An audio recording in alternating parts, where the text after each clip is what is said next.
The apparent side is usually something that's understood by the senses. What does that mean?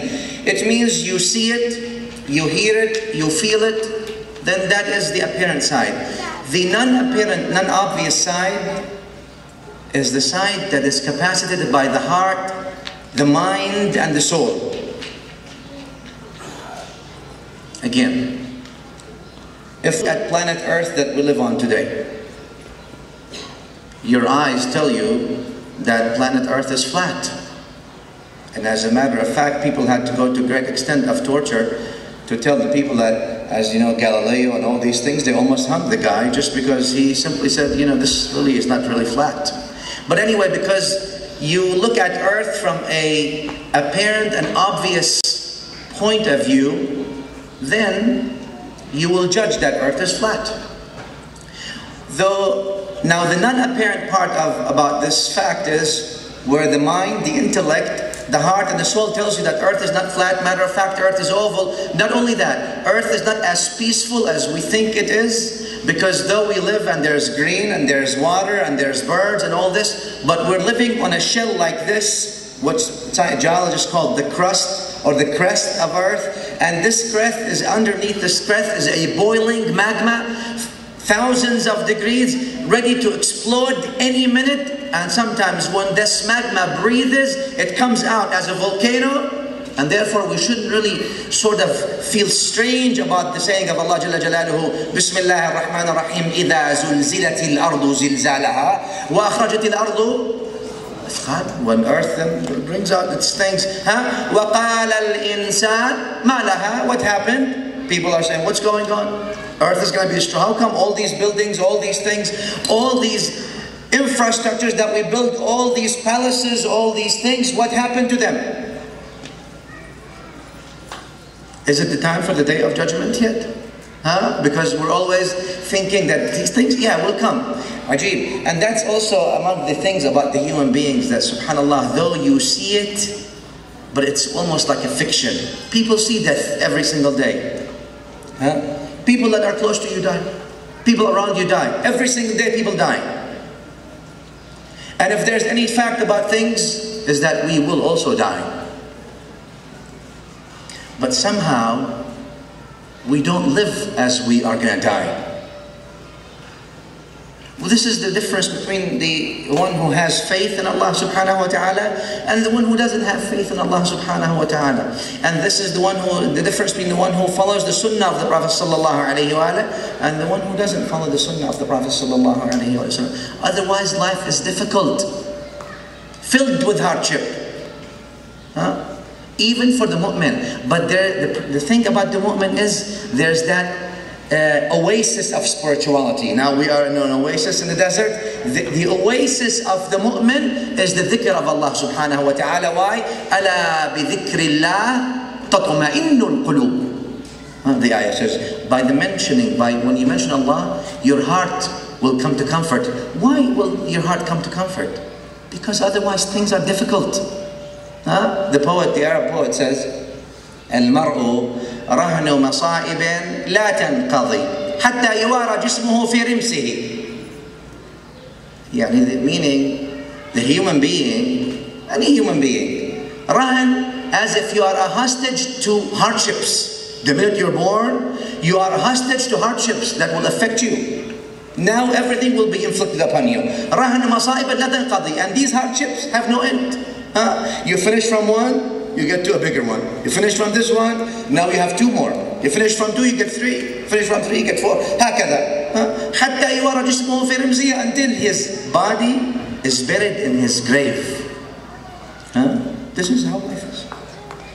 فمؤجل يلقى الردى في أهله ومؤجل يلقى الردى في نفسه.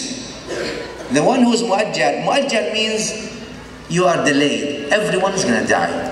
كل نفس ذائقة الموت. But there are two kinds of people.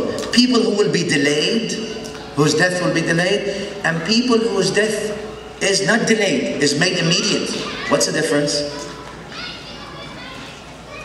Allahumma salli ala sayyidina Muhammad. The difference is, the poet says, فَمُؤَجَّلٌ, if Allah gave you 1,000 years to live, يعني في some narrations بالتفاسير. I'm not saying this has an authentic study or otherwise, but I'm just saying في التفاسير people talk about Nuh عليه السلام. The age of Nuh, the da'wah, 950 years, etc., etc. And they asked him, Ya Nabi Allah, how was this long life? Long life, 1,000 years, etc. you're living. And some of the Mufassirin mentioned that he said it was like a small room that had two doors. I entered from one and immediately exited out of the other. And this is life. Quick, goes like this. So if Allah gives you, so he was what? Saw the generation, the second generation of the same people, their grandchildren, grandchildren, Allahu Akbar. Yani he could tell you generations and generations of your families. Notice. But the poet says, فَمُعَجَّلٌ يَلْقَى الرَّدَى أو مُعَجَّلٌ يَلْقَى الرَّدَى في أهله. It means if Allah gives you a long life, what will you see? You think that you will not have any problems? No, you're still hostage. You're still hijacked by difficulties and hardships. How come? Because you will see, you will taste the bitterness of the death of those who are close to you. Your family will die in front of you. Your kids will die one after the other in front of you. The ones that you develop relationships and you become friendship will die one after the other in front of you. Your grandchildren will die one after the other in front of you. So much that you taste death 1,000,000 times that you wish that you were dead before that. How long do you want to live? فمعجل يلقى الردى في أهله ومعجل يلقى الردى في نفسه. Now someone who's Allah takes his life quickly, 30, 40 years, I'm only young. Either way you're tasting the bitterness. That bitterness will always be there. If you are staying long or if you go very quick. Why am I going? I'm only 40 years, I'm only 50, I didn't get to do this. I need to buy a house, I need to buy this. And we said, get mortgages. For 30 years you work very hard to pay a mortgage, while saying subhanallah alhamdulillah gets you a mortgage-free house in Jannah. But sometimes the measurement, the standard that we judge things with is defective. And the reason for that is because we see things and we judge things by our senses, tangibles, not the intangibles. And to know the truth and to know the whole picture, you have to have the whole fact. Things that you see with your eyes and senses, and things that you capacitate with your mind, intellect, heart, and nafs. What does that mean? I'll give you an example. Let's say the tree. You look at a tree outside, the tree looks nice. If someone tells you, what is the tree? You have two ways. You say the tree, now using your senses only, using the apparent side to you.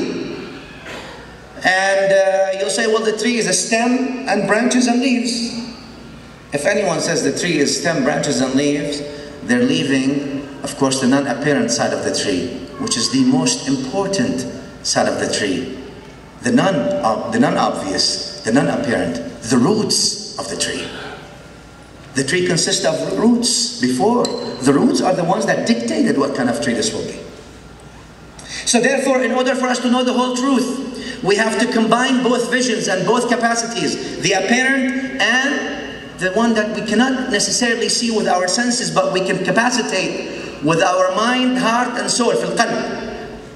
Al-qalb. Al-qalb does not necessarily mean this pump now that we talk about, that physicians or physiologists talk about the heart as a pump. Not necessarily that way. But besides, the heart is not only a pump, it's an endocrine organ as well. It secretes hormones. AMP physicians tell you these things. Anyway, that's why Al-Quran al-Kareem does not, Al-Quran al-Kareem emphasizes on us to use what? To use the whole picture to get the fact. And in order for us to use the whole picture to get the fact, it means we have to use our eyes and our heart, not only our eyes.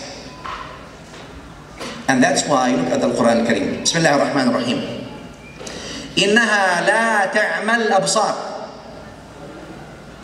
وَلَكِنْ تَعْمَى الْقُلُوبُ الَّتِي فِي الصُّدُورِ. Al-Quran explicitly says, which means, al-absar, visions, the eyes are not blind. But what is blind is the hearts that are in the chests. The intellect is